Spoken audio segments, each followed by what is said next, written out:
Cuando tus vecinos hacen ruido en otros lugares. Mira, mocoso, son las 3 de la mañana. ¡Apaga esa cosa! ¡Ay, Dios mío! ¡Policía! ¡Ah, véngase para acá! Espera, ¿y tú qué haces aquí? ¡Mira, animal, los vecinos están tratando de dormir, caballero! ¡En mi casita! ¿Acaso ese animal no duerme? ¡Ay, hijo, llama a la policía!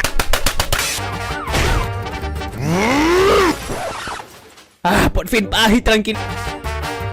¿Pero qué? ¡Mamá, el policía está bailando! ¡Quédate aquí, yo me encargo! Por fin va a haber tranquilidad. ¡Mamá!